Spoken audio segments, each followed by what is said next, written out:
So in my lecture yesterday, we talked a lot about cultures and ethics and morals, right? So the process is patient-centered. So we said yesterday, as nurses, we are patient advocates, right? So everything that we do is to the benefit of the patient, correct?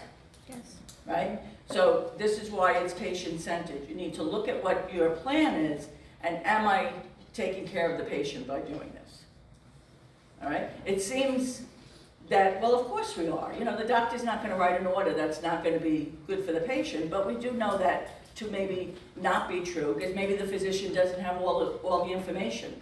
What if this pneumonia patient came in and in the emergency room, they could get by with the nasal cannula, right? But the patient gets to the unit, the O2 sat is 84, normal should be 100. Is the nasal cannula enough? No.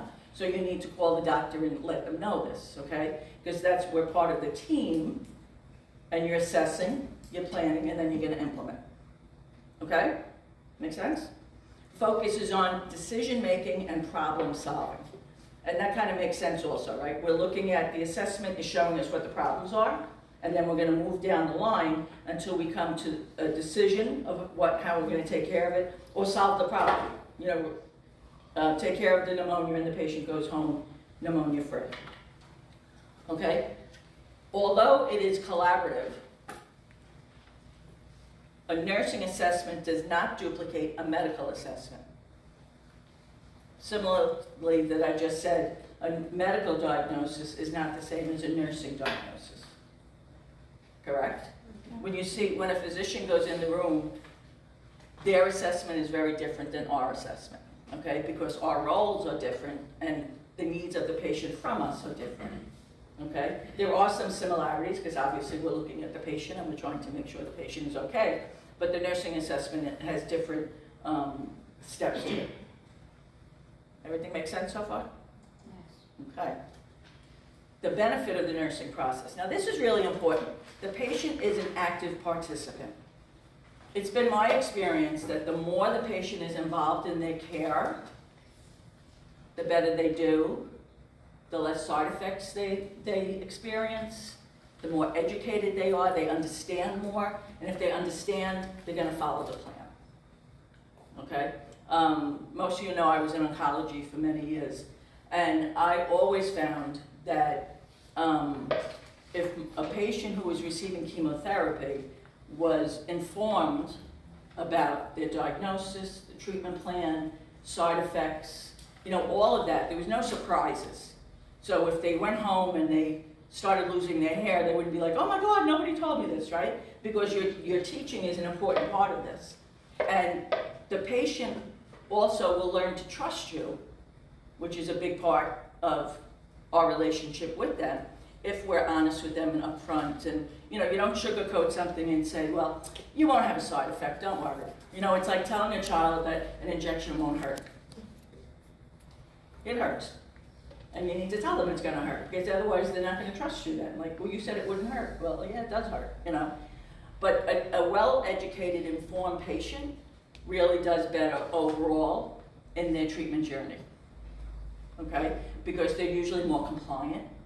They understand why they need to do things or why they don't need to do things. Getting the family involved is also very important because, again, you're a team, it's collaborative, all right? Plan is individualized. Well, that's kind of self-explanatory, right? It's not every patient who has pneumonia presents the same way because there's many different types of pneumonia. It can affect different types of the lung, different parts of the lung, so not everybody is the same. Okay, there are similarities, but it won't be the same. Care delivered is comprehensive and consistent. Again, that makes sense, right? Consistent because we want all of the nurses treating this patient to be on the same plan, right? We all have the same goal. We're all going to give the same medicine. We're all going to follow the orders. And comprehensive means it's looking at everything, the patient, the whole patient. The patient isn't just a lung with pneumonia, right? The patient has many other issues. When does discharge planning start? Upon admission. Upon admission, very good.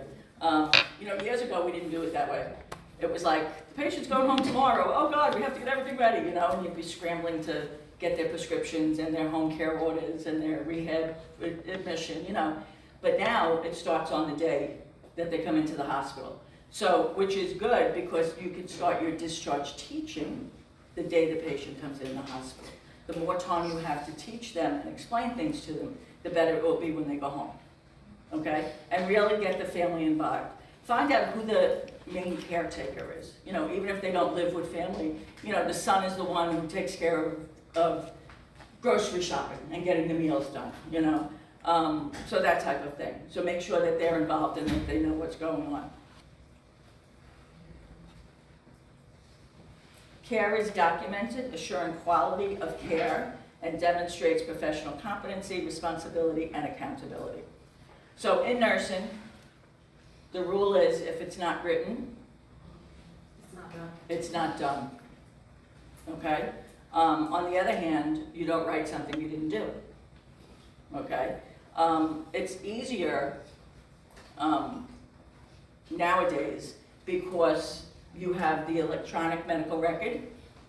Most of the care plans are electronic, and they're already, there's already nursing diagnosis is set up into the EMR that you can choose.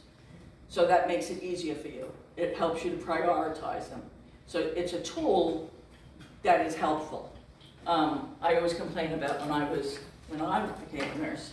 So we had to do handwritten care plans on every patient, and we had to do medics cards, and we had to do, there was a lot of writing. We had to do notes, we had to do flow sheets, we had to pick up orders, we had to do all this stuff. And the care plans would be in a binder on the unit, and every patient had their own, you know, had a binder, and you would go through it. But it wasn't at your fingertips. So it wasn't like you could go right to the computer and find out something. You know, you had to locate the chart that the doctor probably had in the other room because he's writing his notes, and then you had to go find it. So obviously we don't say we did something if we didn't do it. I think I told you the story. A student last semester, we were going over her care plan, and a part of the care plan is a physical assessment, and where it said genitalia, she wrote normal. So the patient came in for, I think it was a fractured hip or something. So I said to her, did you look? And she was like, no. I said, then you can't write it, you know. Because you're giving the impression that you did it. And if you didn't do it, you didn't do it, you know. If it doesn't need to be done, like in many female charts, if the patient is in for pneumonia, even though the pelvic exam is in the nursing care plan, or in the medical care plan, the doctor is not doing a vaginal inspection on the patient, right? So you're able to say not applicable, you know, but don't be dishonest and say you did something when you didn't. It's just poor practice. And the person then, and what if the patient did have a problem? And you said normal, and everybody just said, oh, it's normal, and then it's not normal, okay? When in doubt, you'll have people on your unit to help you, either the educator or a fellow nurse, your manager, but you need to document what you do and what you find and all that stuff, okay? And it should be, because that's where professional competency, responsibility, and accountability comes in. You have a license. Our license is gold. We say we protect our license at all costs, right? You worked hard to get it, you want to keep it. All right? And this is advice that I give to all of my new nurses, to my active nurses. You know, I hold mine very dear to my heart because I worked hard for it and I worked hard to maintain it. And I'm not going to let someone take it away because of something I did or didn't do. All right? So you're always accountable to yourself as well as to the hospital. So yesterday, my group, the talk was about culture, values, right? This all comes into play, okay? How you act. Cost effective. So this is interesting. So if I'm repeating myself, I'm not sure which group I told these stories to. So years ago, you would go into the hospital. Say you had a gallbladder and you were having your gallbladder removed. It was a 10-day hospital stay. You went in, sometimes you went in the day before so they could get you ready. You would have your surgery, you would come back from surgery, you'd be in the bed with an NG tube and IV fluids. You wouldn't eat for 4 days. Then they would finally take the NG tube out, they'd give you clear fluids, but 10 days. Nowadays, a gallbladder removal or a cholecystectomy is ambulatory. You go in the morning and you're home in the afternoon, right? And why do you think that was changed? Nosocomial infections. Well, more importantly, cost. First one up there. So in the 80s, Professor Holder, I think it was, they started DRGs. Correct. Right, about the 80s? So they had this thing called, and as nurses, you may think you're removed from insurances and knowing about insurances, but that is not true in this day and age. When I first started, the only thing we knew about insurances is who was, and this is going to sound terribly biased, but who was private patients and who was service patients. And there were actually units that had service patients on them, and those are the patients who may have had Medicaid or no insurance or low-paying insurances. And your private patients were those who had an attending that they saw regularly and they had better insurance, that type of thing. So we would like to think that the care they received was the same, but the bias was there. So anyhow, so they found out that a lot of patients were staying in the hospital for a very long time and draining resources, staff, supplies, time, that type of thing. So in the 1980s, they came up with this thing called DRGs, diagnosis-related groups. And we'll go back to the gallbladder. So the gallbladder, they decided, the insurance company said, all right, we think a gallbladder only has to be in the hospital for 3 days, okay? And this is what we're willing to pay you. We'll pay you $5,000 for 3 days of care, all right? So the hospital said, I'm getting $5,000 no matter what, but how I spend it will make a difference how much more goes in my pocket. So if I can have the patient stay for 2 days, I'm only paying, using 2 days of my money, and I have more money to save for myself. On the other hand, if a complication occurred and the patient had to stay later or more days, there was a possibility the hospital would not get paid. Because the insurance said we gave you 3 days. So who said nosocomial infections? If a patient developed a hospital acquired infection, HAI, is a nosocomial infection, that's a different name for it. If it was the cause of the hospital wasn't getting paid for that. So now there's a big push on to not have HAIs. Did you raise your hand? No, I was just saying, open heart surgery is a big surgery. Now, if you have open heart surgery today, the next day you're up and getting up and trying to walk to get you to rehab. So it's all about cost. And a lot of hospitals, including my facility, when it's time for you to discharge, if the patient is not ready, they get you a cab to get you home, Yeah. to get They you kick out of you the out. hospital, because they're not getting you. Right, right. So, cost really makes a big difference, as we all know, right? If you're paying for your insurance is a lot of money. So when I left my hospital-based job last year, and I lost my health insurance at that point, right? I'm not working, the hospital's not gonna pay my health insurance. But there's a program called COBRA that they would continue my health insurance for a certain period of time, but I would have to pay monthly. So they wanted me to pay $2,400 a month Wow. to continue with their COBRA insurance. Of course, I declined because I could get insurance otherwise. But now it's like going to buy a car. You need to look at each insurance, you need to see what's covered, you have to see what your deductible is, you have to see what your copay is, you have to see what they cover. You have to see, do they cover chemotherapy? I learned that the hard way. Most of my patients, they don't look at the small print because you think, I'm never gonna need that.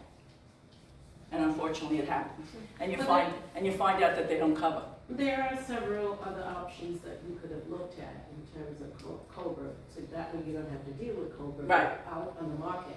Right, There's a right. lot of different options. Which I did. Which is cheaper. Right, which I did. But just so you know that the cost of healthcare is prohibitive for a lot of people. And we won't get into the politics, but Obamacare and managed care and all this really has helped people get health insurance because it's so important to have, okay? So cost effective is really, really important. And as you go to your facilities to work, you'll see that in practice. Yes? Is that why? Because my charge nurse told me that the patient, when they have a pressure injury, that they not pay for it, it's solely on us, that the facility have to pay for it. So she's telling everybody to make sure the patient don't have a pressure injury because they're not paying for it. Right. Well, So that's ideally, what it costs. I don't want it to make it sound like that's the only reason we provide good care to patients is to get them out. But ideally, things like pressure ulcers, things like urinary tract infections based from the catheter, port infections. These are things that can be avoided if performed properly and maintained. And when they're not and the patient gets this infection, the insurance companies say, it wasn't my fault, so you're gonna have to pay for it. And anytime the patient is in the hospital, any care they receive past it, the hospital has to pay that, won't get paid for it, has to accept the responsibility. Pressure sores is another one of them. And it's interesting, we were in the county last year, and the county was they had the floor that we were on, the unit was fabulous. And they had, every Friday, we were there on Fridays, they would have the wound team come by. And we learned so much from the wound team. They came by, they were on the floor for like a half hour maybe, but they would go over every patient who had a wound, how they were treating it, you know, what they were gonna do, what type of bed, what kind of feeding, what kind of teaching, is there family inclusion. So it was really a verbal nursing care plan about the wound. But it was really nice to see how they worked it. And then the team itself was made up, it was an NP-driven team, which I'm a big fan of. There was wound care nurses, there was a nutritionist, and the team traveled unit to unit to see how these wounds were being taken care of. So ideally, it's because you want the patient to get better, but also you want to make sure that we're healing these patients so they can go out.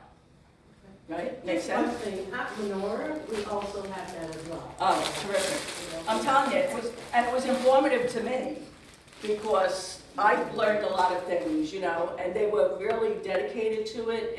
I really enjoyed it. So the other thing is, when a patient goes into the hospital, they use Epic as their EMR, electronic medical record.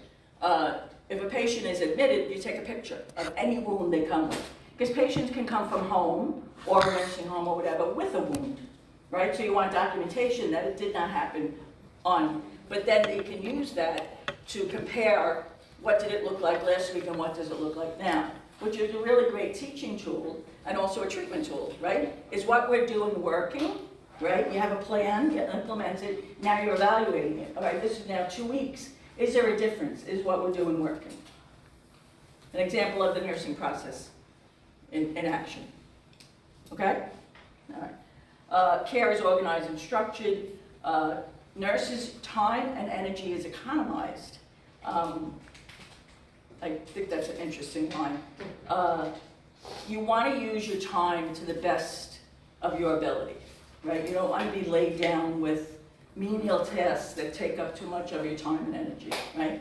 So when you get your patient assignment, so say you have 6 patients, right? You're going to look at almost like a nursing care plan or a nursing process, and I have 6 patients. This patient's gonna need a lot of my time, this patient's almost ready to go home, and you're gonna plan your plan for the day and how you're gonna implement it, okay? And sense of professionalism is promoted. So this is something similar to my point that the patients, if they're involved and take a more active role, they do better, right? So if the nurse, because years ago, I'm talking years and years ago, if you read some information about nursing when it first started in the 1800s, early 1900s, the nurses were basically treated as slaves. You know, they did everything, they didn't get breaks, they were known as deaconess was their name, they weren't even known as nurses.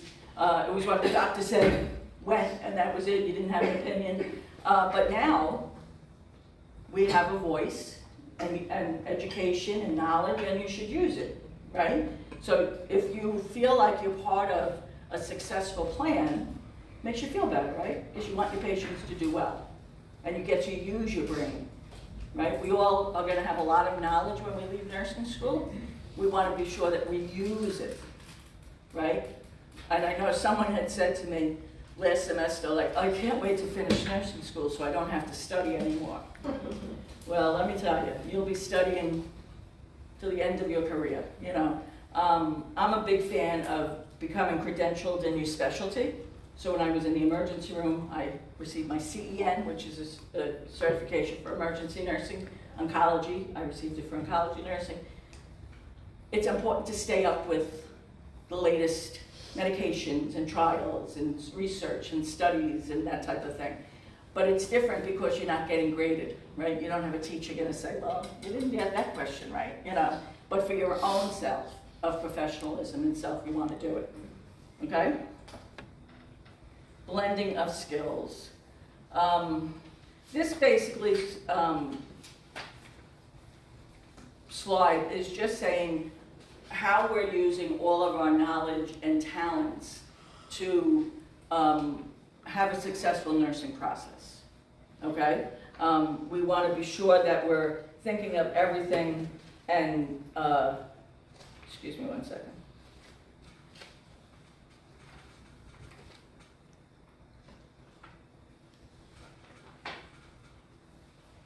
Yes, okay? And patient-centered care, of course. We went through that already. Okay, assessment. We're not going to belabor this point because we've done nursing assessments in lab, okay? But it's the head to toe. And when we say head to toe, we mean head to toe. Scalp, hair, all the way down to the bottom of the feet, okay? And it's very important to get a nursing health history. So what would you want to know about your patient when they come in? When you're meeting your patient for the first time? Behind you. Me? Mm-hmm. If patient had like any surgeries before, any disease, what kind of medication is Right. taking, like immunization, hospitalized before. Right, very important. What medications are you on now? And why would you want to know what medications they're on? Maybe me? Yeah. Maybe because if they have any allergy against some type of medication, maybe they have blood pressure, so. Right, well, you want to make sure that medications you're going to administer as new aren't going to interact or have bad interaction with what they're on already. It also gives you an idea of why or what meds they're taking, what their medical history is. So I think I mentioned already, and I just find it funny, that there was a patient who we went through the whole thing, and he said that, you know, I don't have diabetes, and, you know, I'm fine. And then when he asked him about his meds, and he said, oh, I take metformin. And I said, oh, so you have diabetes? He was like, no, I have sugar in my blood. All right? So you need to be a detective to figure out what's going on, because sometimes it's like, no, they didn't put that name on it, you know, and then you have to be the bad one to say, well, you do have diabetes, I'm sorry to tell you. Can I just say one thing? Absolutely, please. Lately, what I've noticed, I have quite a few patients, the same thing what you just said, I have sugar in my blood. But when you trace it back, it's the education that the PCP did not mention to the patient. Right. So the patient seemed to think, okay, everything is good, but you got the metformin, but he's got diabetes. Right. And I also see lately too, a lot of patients has murmurs. You picked up a heart murmur. I mean, this is above what they're doing. Right. But they're doing echoes for years, and the family doctor never mentioned anything. Yeah. So sometimes I think it goes back to. Oh, without a doubt, education from without a doubt. Yeah. But my mom, when she was alive, I had brought her to a cardiologist who I knew well, from being in the emergency room and everything. And so I bring her into his office, and we're waiting in the waiting room, and he comes out of his office, and he comes over to say hello, and he gives me a hug, and how are you, and blah, blah, blah. And my mother was like, shocked. Because in her generation, the patients were meant to sit and just listen to the doctor, and the doctor said to give you this, and I'd say, I had to go to appointments with her, because I'd be like, well, what did the doctor say? I don't know, but he gave me a prescription, and I have to take this medicine. Well, what are you taking it for? I don't know, but the doctor told me I have to take it. You know, that's not helpful to the patient, right? You want the patient to understand why they're taking what they're taking, what the side effects are, what the dosage is, what to expect from it, right? Because again, a better educated patient makes it easier to treat, really does. But back in the day, in my mother's generation, my parents, the doctors were like on the pedestals, and you know, you don't question the doctor. Like, she was so flabbergasted that this doctor came over and like I was friendly with him. You know, that she was just sort of like, because we called by first name. You know, in the ER, you have that relationship that you see them so often, and this cardiologist actually was a marvelous doctor, because we would call him on his car. If we got a patient who came in and the EKG showed something and we were kind of questioning it, we would call him. And he would be in his car going over the Brooklyn Bridge to go to Manhattan. And he'd say, all right, talk to me about it. And we'd explain it to him and kind of describe it. He'd be like, all right, it's this, do this. That was a relationship we had. So do you think his patients did better or worse? Right? He would come and he would sit at the nursing station with us and go over rhythms and explain things to us, you know? That's what you want. You want to go into environments where knowledge is key, where physicians aren't afraid to talk to you. I worked in an oncology practice for many years, and there were 3 physicians. 2 were, I learned so much, because I'm a nosy person anyhow. I'm inquisitive, I like to know things, I want to ask questions. Why did you pick this chemo and not this one, and you know, that type of thing. The 3rd doctor, every time I asked him a question, became very insulted, because at first he thought I was questioning his ability or questioning his orders. And at first I was taken aback because I couldn't figure out why he was acting that way to me. And then he was an older doctor, and then when I finally said to him, you have so much knowledge, I want to learn from you. So I'm questioning because of that, not because I don't think you know what you're doing, you know. And once he realized that and saw the interaction with the other doctors, he kind of changed a little bit. But again, it goes to culture, values. You know, he was like, well, who are you to question me? Like, I'm not questioning you, I want to learn. And I learned a lot. All right? Unfortunately, a lot of doctors still now don't tell the patient why they're giving them this medication. Like, I once asked the doctor, what about this medication? He told me, please don't go on Google. Like, Yep. yeah, like once you get go to the pharmacy and get your prescription, and then you see, why am I getting, like, let's say, blood sugar, like metformin, as you said. So, do I have blood sugar? Mm-hmm. Yeah. So Yeah. Well, when I choose a doctor for myself or a family member or something like that, it's important that they, you know, where they're located, what hospital they're affiliated, that type of thing, but the relationship that you can have with them. Are you allowed to ask questions? Do you get satisfactory answers, right? Are they available to talk? When you call, do they have phone hours? You know, or do they never get back to you, right? Do you want to go to a doctor that never gets back to you? Personally, I wouldn't. You know, you want to be able to have some type of relationship. So these are things, as you move forward, you'll see which doctors come on. You know, we had a doctor, he was a pulmonologist, and he literally would make rounds at like 10 o'clock at night.